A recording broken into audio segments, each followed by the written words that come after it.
Yes. So Josh, tell me how you're doing today. Tell me what's going on with you. I'm doing pretty well today. It's been a bit of a heavy day. I went to a funeral, unfortunately, of somebody that was only 35 years old, and that's way too young. He passed away from cancer. Been married for a few years. Yeah, just those situations are just never easy. No, and I think there's not a whole lot you can say No. to someone who's that young and been married that short of time. Right. I think it's always different when had they been married like for 35, 40 Yeah. years, they're 70-something years old. I find that suicide funerals and those who die too young funerals are the worst. Absolutely. Because Or teenage funerals. Those are, yeah. I was there too, and it's like, what do you say? Yeah. I don't think there's anything you can say. I just think you just kind of show up and be there. Yeah. Be there for the person kind of thing. Yeah. How long did you know Nick? I'd only met him a few times. I knew his wife better. Mm. She was an old friend of Yeah. me and my roommate. Yeah. I've never met him, never had the pleasure, but Yeah. I heard a lot of good things about him today. Yeah. And Yeah. he sounds like the kind of guy would like to have gotten to know him, but Me didn't get too. to. Yeah, it was unfortunate. They moved away to Alabama, and then the cancer struggle Mm. eventually took his life. Yeah, cancer hasn't been too good to me. I just recently lost my cousin to cancer Man. after initially defeating it. But what I found out with my cousin Lynn the day of the funeral was that he would go back to the hospital that he was receiving treatment from when he no longer had cancer anymore, Mm. and go back to minister to those people and encourage those Wow. people. And so to me, that's something cancer can't touch. Right. Right? That ain't something that cancer can take away. And even though cancer took him away from us, that's not the end for him. That's not, and nor is it for Nick. Like, Right. cancer doesn't define him. Yeah. In fact, listening to people speak about him today had nothing to do with cancer. It was about his legacy. Yeah. And it was about how considered he was, and he loved Christmas, Mm. which that's really awesome. So they say, Josh, that more people are happier when they hang their Christmas lights. Oh, is that a fact? Study. So, Okay. I'm a little behind this year. I can see Have you hung your Christmas lights? my wife did. Okay, I got you. So you supervised. Yeah, I don't do well with those things. No, I get it. And I'm not really scared of heights. I don't do well with that, and I do appreciate it when it's done. Right. Yeah. So what else has been going on with you, Josh? We've recorded our last Dare to Hope video. Yes.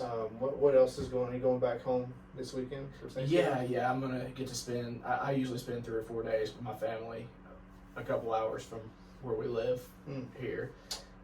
Is that close to Melbourne? Yes, it is. Yeah. Yes. The Bearcats. Yeah, I didn't know if we were going to go super local or tell our viewers where we're at, but yeah, sure. Yeah, that's awesome. Yeah. So what's the plans when you get there? Man, the plans are just a whole lot of hanging out and eating good food. I think I'm planning on going with my sister on Friday night to see the Christmas lights in Batesville. Batesville always puts on a fabulous display. Is it by the river? It is. Yeah, so I think during COVID maybe, or the year before or after, Yeah. we went and we mistakenly went on a Friday night. Oh, And that's dude, what I'm doing. So it was like, whatever that road is, this parallel on the river, this on the park. Is it Riverside Park? I think? Riverside Park. Yeah. And so we just wasn't willing to wait. We are going to, looks like we're going to the Little Rock Zoo Saturday. Okay. We kind of put out all these places All right. when I was home today, and kind of surveyed the kids and the wife where you want to go, and it turns out we're going to Little Rock Zoo, which apparently they put on a pretty good show. I've never been. So it's my only Friday that I really am going to have for the whole Christmas season to do something like this, so I wanted to go Enjoy it with your something. family. Yeah, So absolutely. that's what this week's all about. Absolutely. So Josh, what are we talking about this week? What do you got on your Well, I was thinking about hope for the holidays. If I had to put a theme around everything, because like I know we started off with kind of a heavy intro here. Holidays, a lot of times are times of joy, times of family, but an example that we just used, holidays can also be a tough time depending on what's going on in your life. There could be that empty chair at the table. There could be different strife and problems going on with families, and so like I wanted to talk about, no matter where we're at, just some basic things that are going to help us through the holidays. And so I wanted to start with, like, what if you're struggling this holiday season? What if you're going through loss? What if you're going through a depression? Where do you even begin with that? And I'm just reminded of Jesus' invitation where he says, if any of you are weary, come to me and I'll give you rest. And there's probably a lot of people that are watching us that are dealing with weariness at one level or another this season, that they feel worn out, they don't know what to do, they're just trying to white knuckle it and get through. And that would be the first thing that I would suggest, is just like take Jesus up on that invitation. He says, if you're weary or tired, come to me. So let's come to him with that. Let that be a good first step. So you're saying basically, if this season isn't maybe what it was in the past, or what you expected, maybe there's a family loss, maybe whatever the circumstances, it could even be a job loss. It could Absolutely. It could be any type of loss. Grief is grief. You're saying whatever that is, put it at the feet of the cross. Absolutely, man. I don't think we need to try to strong arm and carry all that by ourselves. Have you had an experience over the holiday season in the past, or maybe even now, you can kind of speak to that, an example of what you're talking about? I just remember, like, the first year after my grandma had passed. It was... How long ago was that? That was 6 years ago. Okay. So, I just remember, even though we did all the things, there was, a reminder that somebody's not there.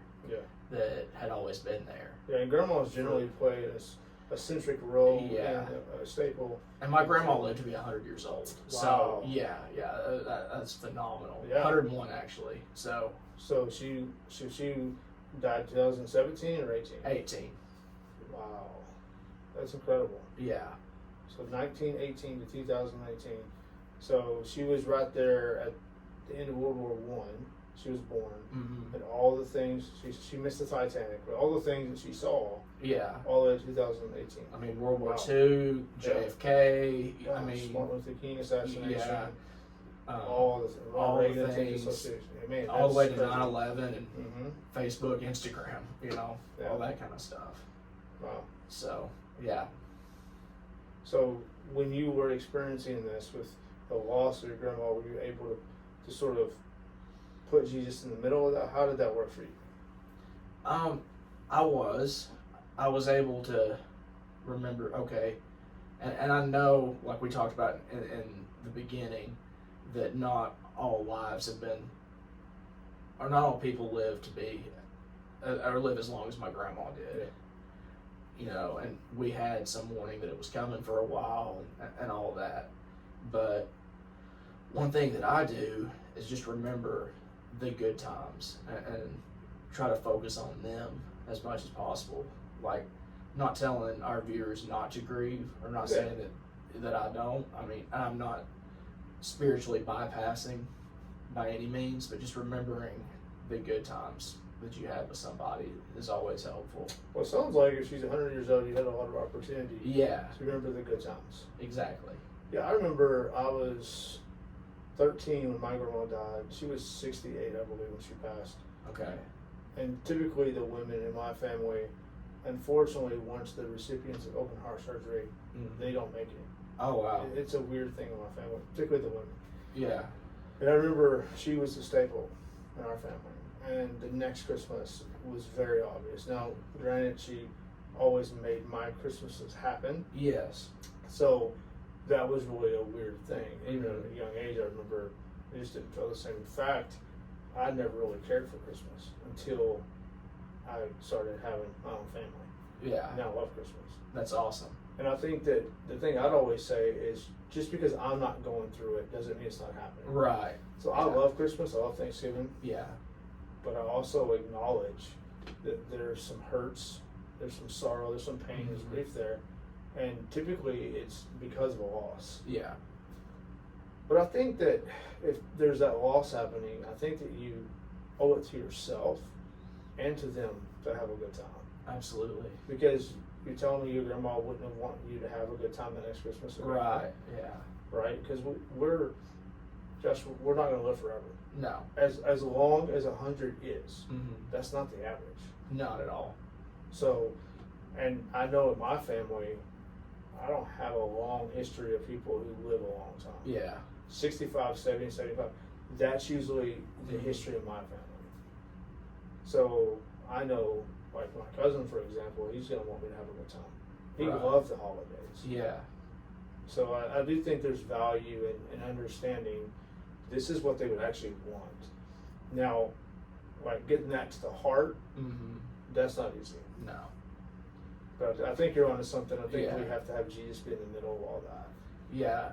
And I think we can't go at it alone either. I don't think we were designed to do life alone, to go through our struggles and problems and even our good times Mhm. alone. Yeah. You know, we're made for connection and for community with other people. So, you know, I would just say if anybody that's watching this is just really struggling, having a hard time this season, you're going to tell somebody, you know, whether that's a friend or whether you call a therapist or whether you call your pastor, or, you know, even if you get help online. I mean, there's therapy online now, kind of thing. I just think you've got to talk to somebody. I've You can't even carry that by tapped into yourself. I've tapped into some grief counseling myself Okay. after my cousin passed, and I mean it ain't comfortable. No. It's not even something that I wanted to do, but Yeah. when you recognize that you don't even know how to grieve, Yeah. like there is a way to grieve, and there's a way not to grieve, and I think that I was not grieving, and so I had to acknowledge that. And acknowledgement is really the first piece of this, and so I've been seeing a counselor. And it's been Okay. great. Yeah. And I've seen a counselor before too. I Just think keeping that it 100 on here. you've got to find an avenue, a method, a way to clear these things, because I think what happens over time is when you don't get it all out, you suppress it and you have these weird behaviors. Yeah. It becomes toxic and unhealthy, and that can happen over the holidays. Yeah.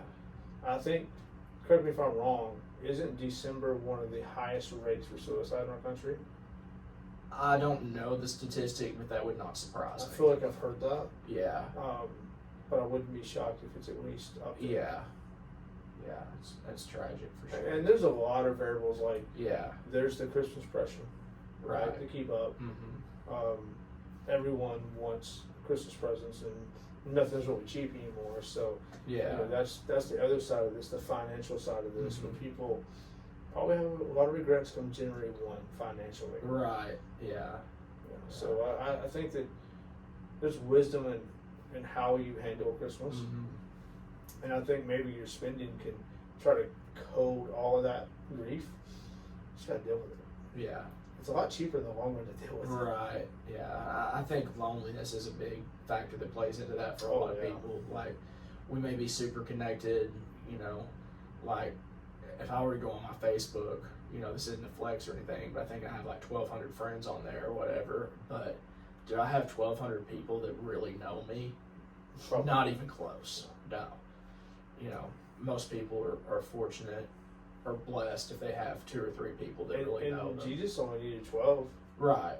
So I mean, Right. like, I've never put a value on having a lot of friends in the Yeah. sense of, isn't like a lot of people are gonna really know me. Right. And I'm not saying I don't want a lot of friends. I'm just Yeah. saying that it ain't something that I challenge myself to have. I always Yeah. like There's a few friends, there's your people that you go to, and I think that there's nothing wrong with that. Yeah. But then there's people, Josh, who don't have that one person. That's what I'm But saying. I think Yeah, that we're that's what I was really getting at. talking It's about- like, we can have the appearance of being super connected and be like, well, why would he or she, be lonely? They've got all these friends, they, got all these people, or they've got a following online or whatever. I mean, one of Justin Bieber's songs was called Lonely. And you would think, dude had millions of fans, or has millions of fans. Mhm. How would you, of all people, ever feel alone? Well, I think some of my most unhealthiest times in life, Josh, was when I could be in a room full of people and feel lonely. You feel like you're by yourself. Yeah, So- absolutely. So I totally understand that. Just Yeah. because the perception is you have all these things hmm doesn't mean you're all these things to people. Like, you literally could be something you're not. Yeah, And I think the holiday season is an easy time to get in the mix of that and be something you're not. hmm Maybe buy all these gifts you can't afford. Maybe you have this reception that you're all at these parties. Because the other thing is, like, there's a lot of pressure at Christmas. You got all these invitations, all these Mhm. parties, and all these things. And then there's like, I got to get this person this gift. And yeah, it's just weird Western culture, Yeah. unspoken pressure. When really it's just like, can we enjoy being around each other? Like, can we just yeah, breathe absolutely. and just focus on the fact that I have everyone right now, hmm may not next year. Right? Like, there could be someone Yeah. missing. Like, a year ago, I wouldn't have thought my cousin would no longer be here. mm Right? Like, I'm sure who we were talking about earlier Yeah, was planning to spend the holidays with her husband.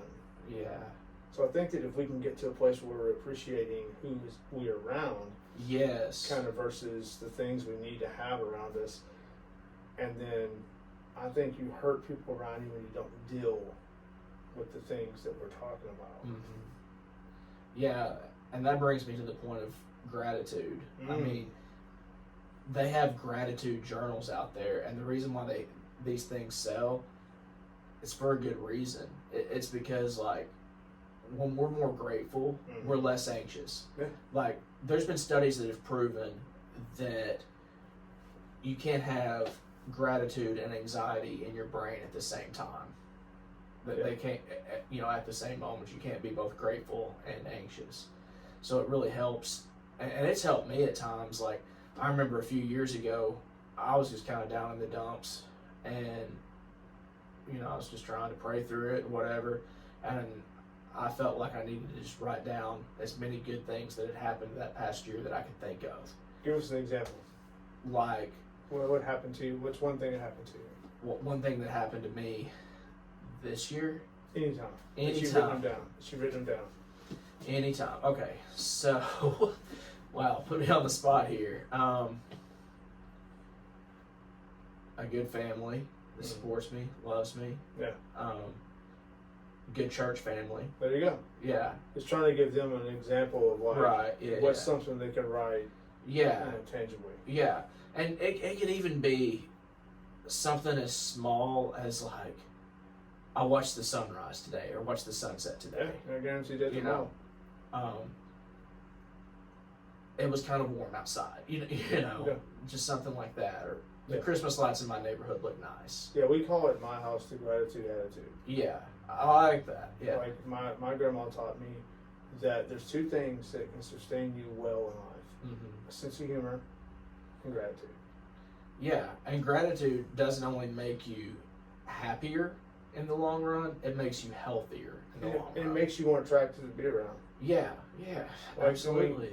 Like, no one likes it. Like, the person who's always like, "Woe is me, Igor." Yeah. Being grateful, man, is like Yeah. probably the number one thing I think you can do in pretty much every situation. Yeah. I mean, you can even grieve with gratitude. Because being grateful forces you to remember how much he loves you. Yeah. Because even if you're alone physically, you're not alone. True. When you're a believer, you're not alone. Right. Even if it feels like it. That's true. And I think that's where gratitude kicks in. Yeah, I like that. So kind of review is like if you're having this type of holiday season that you wouldn't view as your favorite. Yeah. So you're saying, hey, let's create this relationship. Let's create this momentum. Let's make sure that we're remembering how much Jesus loves us, Mm-hmm. how much He desires to be around us and be with us, and let's be grateful for that. Mm-hmm. Right? Am I missing something?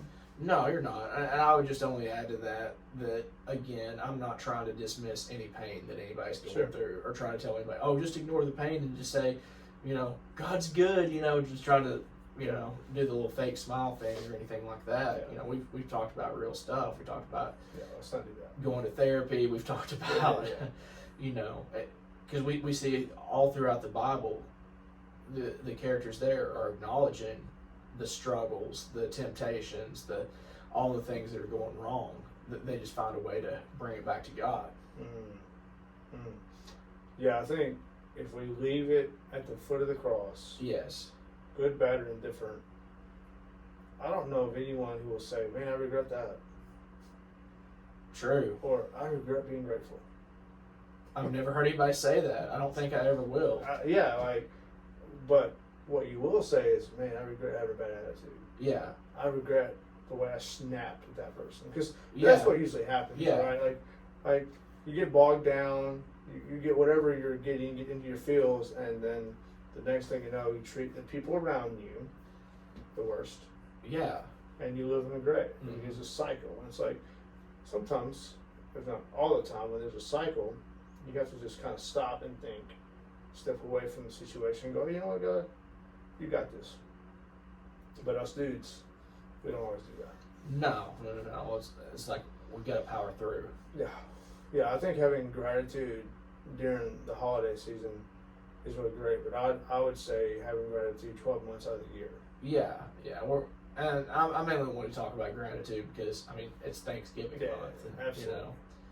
and so A lot to be grateful for. there is a lot to be grateful for, and it's that time of year where you're more, I guess, intentionally aware of what you're grateful for. Yeah, and man, I can't wait till Thanksgiving. Me neither. I'm gonna eat some Yeah. turkey and some ham. I'm gonna tear it up. Yeah. I'm gonna be grateful for that sore stomach. Right. Yeah. Absolutely. Yes, sir. So, what would you want to leave them with? Like some thoughts. I think I can kind of summarize this whole thing with people that may be in a struggle, or whether you are, whether you're not. Leave it at the feet of Jesus. They come to Him. Come Yeah. to Jesus. Take on His burden. It says His burden is easy and His load is light. And then I would say, talk to somebody. Yeah. And then beyond that goes into the gratitude, having a heart of gratitude. Find the good. Yeah, and I would say enjoy your family. Yeah. You don't know. I know it's not much, one nothing else fit for a kid.